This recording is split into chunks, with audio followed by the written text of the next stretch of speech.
welcome to Great British Ghosts. Today I've come to the ancient Forest of Dean, which is known for its myths and legends. Later I'll be going to Clearwell Caves to find out about the ghosts there, but first I've come to Colford. Now, some haunted places have just one great ghost story. Others have so many it's hard to remember them all. Well, this, the Angel Hotel, is one of those places. The Angel Hotel claims to be the oldest public house in Colford, dating back to the 1650s. Over the years, it's been used as an excise house, a mortuary, and of course a coaching inn. Ghostly tales have surrounded it for centuries, and sightings of ghosts and other paranormal experiences continue up to the present day. Adam Heath, the local paranormal researcher and ghost hunter, who spent many nights inside the hotel, agreed to show me around.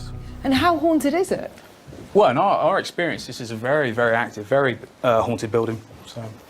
And where do you have most of your experiences? Well, this is the Raw Room. This is one of the rooms that is one of the most active rooms in the building.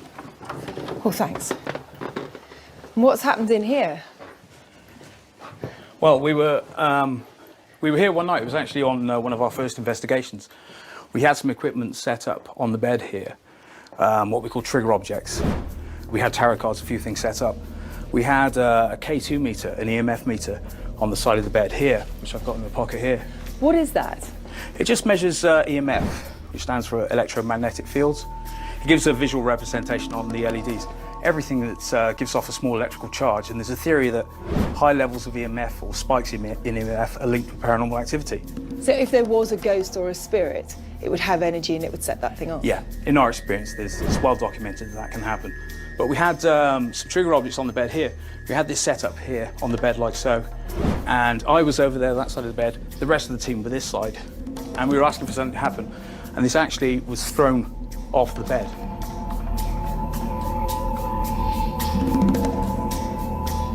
How do you explain that then? I mean, is it a spirit that actually picks it up and throws it? Is it some sort of energy force that magnetizes it to the other side of the room? Well, we don't know. This is the thing, you see. Anything that can be outside the realm of scientific explanations can be classed as paranormal. We can't explain that one. It was actually set up back here, and it was flown off the bed, so we don't know. Any other experiences in here? Yeah, we were sat... Another time on our first investigation, I was sat here on the bed. My friend Tim was here, the fellow investigator, and we had what's called an orb come down from here, fly past us and split into two.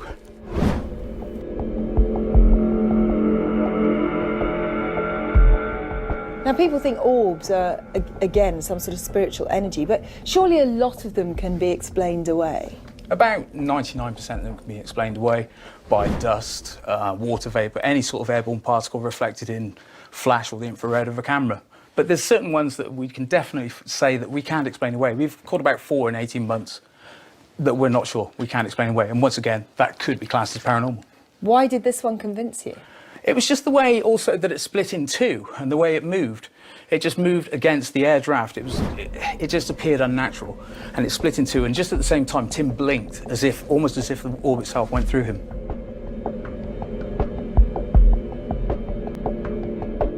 What about apparitions? Have you seen any of those? Yeah, in this room itself, we've had 2 people who've witnessed it in one night. We had an event here. There were some chaps down from Coventry, and he walked through this door on his own. Now, these guys are really sceptical. They come along, they have a laugh, they just have a drink. Their wives are the ones who are into the paranormal. And he walked into this room on his own, and he saw a figure bent over this bed in just a nightdress. So, of course, he just walked straight back out. He was looking a bit sheepish, and his wife said, well, what's wrong with you? And he said, well, nothing at all. And she just knew something was wrong. He said, well, come on, what's going on? And he said, well, we've just walked in this room, and there's a woman bent over the bed in a nightdress.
and shut doors, and it can be quite frightening, but I've got used to it now, so I'm quite used to having to deal with all the sort of strange noises in the middle of the night. Have you had any experiences yourself?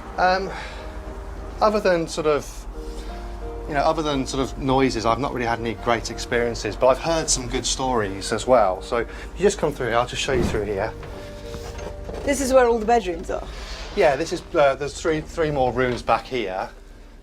But yeah, I've heard some good stories. We had one guest who was due to stay for a week, and after the first night he came down and said, I don't want to be here, and I thought it was something to do with the room. When I asked him, he said no, it was because someone got into bed with him. What, a ghost got into bed with him? Yes. And he actually felt that? Yes, that's what he believed, yes. I don't think I'd want to stay in a room after that. No. I don't blame him.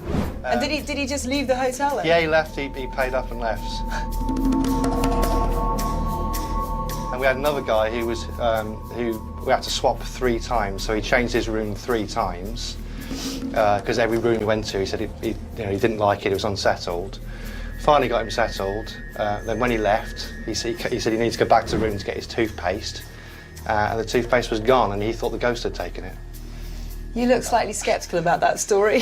The toothpaste part, maybe, yeah. I mean, I am, fairly sceptical. I mean, I sort of, all the staff believe there's something here, but I've yet to experience anything firsthand myself. There's certainly no shortage of bizarre goings-on at the Angel, but I was curious to find out who or what might be behind them. So what's the history of the Angel? I did look back into the history of the landlords and landladies. There seems to be quite a focal fella called Thomas Holder, and he had a wife called Elizabeth Holder. And I think that they might be something to do with it, because there was a trial for a woman called Elizabeth Holder, who was accused of murdering her newborn child. And actually, we hear a baby crying here all the time. And on several occasions, Ben has thought that I've come in with our youngest, and there's been nobody here at all.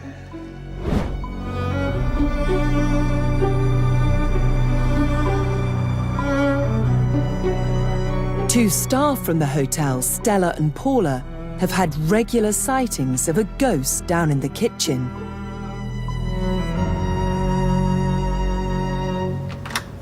And in here, we have our regular ghost, Fred. He checks off the first aid box behind you. What do you mean regular, though? He walks through here quite You see him a regularly. lot? Yeah, and he walks across the back definitely as across well. there, yeah, all the time. Why do you call him Fred? It's just a name that we've picked for him. And is he a friendly ghost, mischievous, angry ghost? I know he's a mischievous ghost. He likes to play with things. He plays with the phone. Yeah, all the time. He makes that light up. So if you pick it up and say, Fred, go away, all the lights will go off. Yeah. So you talk to him? Yeah, we talk to him all the time, yeah. Does he talk back? I haven't heard. He's whispered in my ear occasionally, but can't really make out what he's saying. Oh, Fred, he's a nuisance. He's seen off many of my staff. A lot. My night porter wouldn't stay. She did her job for maybe 2 weeks, and then she wouldn't stay. She wouldn't be in this building on her own at night time at all. Is it an actual apparition that you see, or is it a shadow, or how does it appear Just to a you? shadow, really, I think. Yeah, just out the corner of your eye, you just see him walk. Something makes you, look towards that door, and then you're like, oh, there's nobody there. Or you hear the doors go, and it's like... You don't know who Fred might have been? No, we haven't got a clue on who he is, but he's really friendly ghost. Yeah. And how often do you see him? Quite regularly. Yeah. Most days, I Most would days. say. Most days? Yeah. My children refuse to stay here. They refuse to stay here, and they will never ever be separated on their own in one part of the building, ever. So from their eyes, I would say that it's extremely haunted. I see things and hear things a lot, But whether that's it being haunted or not, I don't know. But yes, there is definitely a feeling and a presence that sometimes makes you feel uncomfortable, but often makes you feel like you're not on your own.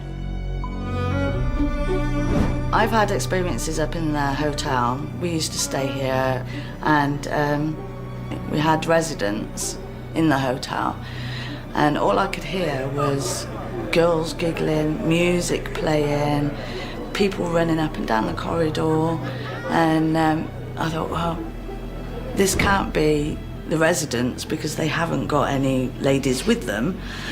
And I thought, well, the music might be coming from outside, so I checked outside. Nothing, it was deadly quiet outside. So I got back into bed, it started again. And then I said, look, Fred, take your party over into Magnum's and go and party over there. Let me get some sleep. And it all went deadly quiet there. Thank you very much. That's hilarious. So there are spirit parties? Yeah, there's spirit parties.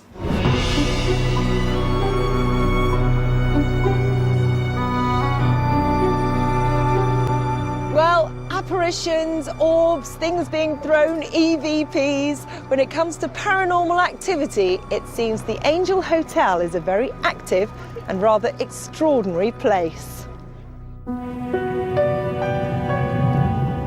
Well, the Forest of Dean certainly has plenty of stories of ghosts above ground, but I'm now off to Clearwell Caves, an ancient iron mine which has lots of ghostly goings-on underground. The iron ore mines date back to the Stone Age, some 4,500 years ago, and are still in use today.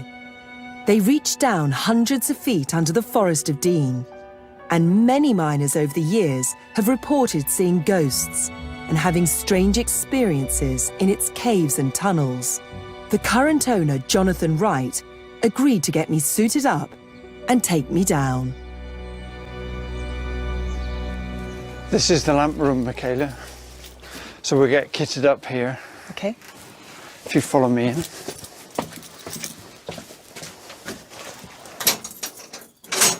If you come in. So all the proper miners' stuff is here. What, do I have to put one of these on? Yeah, if you can, yeah. If you can put a helmet and lamp on as well. Is this a working mine still? Yeah, we still mine ochre for making paints. We sell it to artists.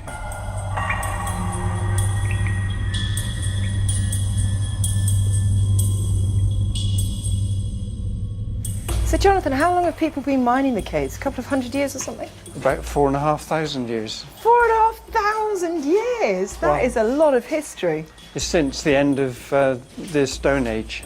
Yep. Gosh, methods of mining must have changed enormously in all that time. Oh, I've seen a lot of change over the years.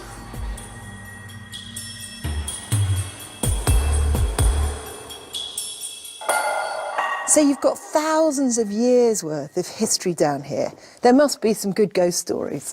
There are, yeah. The locals particularly told stories about things that had happened down here. A lot of them would have worked down here, I suppose. If you come through here. So what's the main ghost story down here? The main character that people seem to repeatedly see is an old miner, and they used to call him the Old Man. He's an old miner that was thought to have been trapped down here many years ago in an accident. It would have been perhaps in the 18th century. So he was working in an area where the roof wasn't very stable, and he was supporting it with timbers, and it actually fell in behind him. And unfortunately he got trapped. So the miners that worked with him came rushing up and started to dig, but when they dug they found that it kept collapsing, and the fall had actually gone all the way to the surface, so there was no way out for him. After several days they realised they weren't going to get him, and they just walled the area up. Oh, how awful to know that your work colleague is down there and your friend. They were desperate to get anybody out of here, you know, if they were trapped or killed, but yeah, he's someone that's thought to still be here.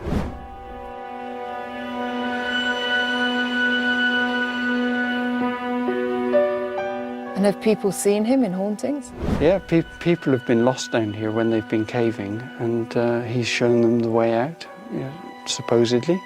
Well, as a spirit or with no, noises, apparently or? people have thought that he was a real person, but dressed in old-fashioned costume. So he's obviously looking very real, but he never speaks, but he shows people the way out. And people have just been amazed, you know, to find that that person doesn't exist.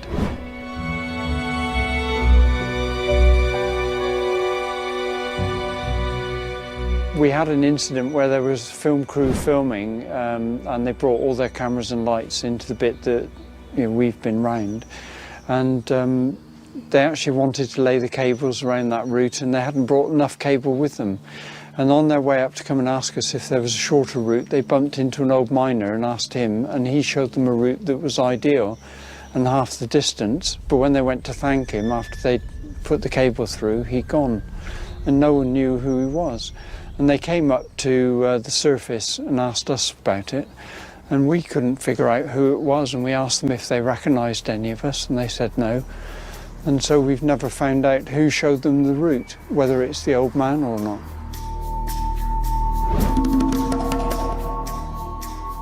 It does remind me of a story that was probably one of the most bizarre experiences that I had down here. We were doing some drilling, and I'd agreed with a friend of mine to go down and actually knock on the rock opposite to the direction that we wanted to make sure that I'd got the right direction to do the drilling. And so at a certain time he was going to knock on the rock and give me an indication of which direction to go. And I looked at the watch and checked the time, and sure enough, you know, I heard the noise of him tapping, and I tapped back. And then I thought, right, I've got the direction, and I went out to go and see him. And when I got out there, he said, oh, you're back already. I haven't actually been able to go down because my lamp's faulty, and I was trying to fix it. And so he hadn't actually been tapping. It was, well, I just don't know why I heard the tapping. But something But there was something. It turned out to be the right direction as well. So I had got a sense of direction from it, but how I'd heard the tapping, I just don't know.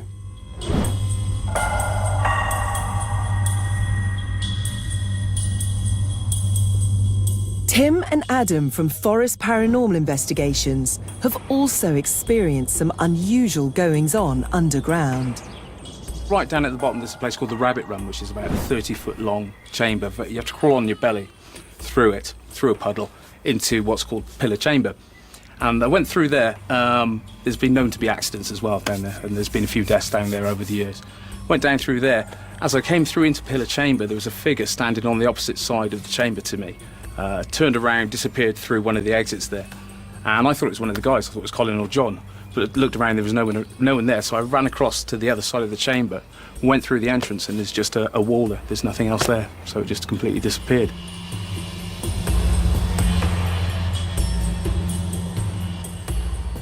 From a technical point of view, it's very difficult to establish how haunted the caves are. Certainly you cannot discount the number of witness statements about the same entity being seen in these caves. It's just so difficult. I don't think it can be discounted at all. So I'd say in some way, shape or form, definitely the caves are haunted.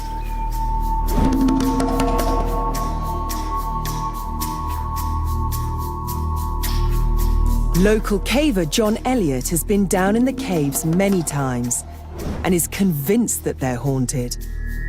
I have been down there on paranormal groups where I've sat silently in the dark, and there was one trip with Adam where my black bag, we were in the dark not moving, it fell over and it dragged itself across the floor a bit, which was quite interesting.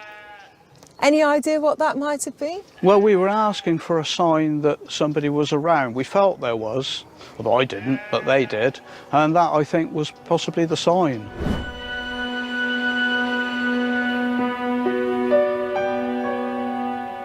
How haunted do you think the caves are? I'm a bit of a skeptic, to be honest. I'm not really convinced that the caves are haunted as such, but it does, every now and then you get something that makes you wonder, because when you hear the noises down there occasionally that you can't explain, when people say that they, and these are very convincing people that you wouldn't think would sort of fabricate a story, you realise that perhaps there is more to things than meets the eye normally.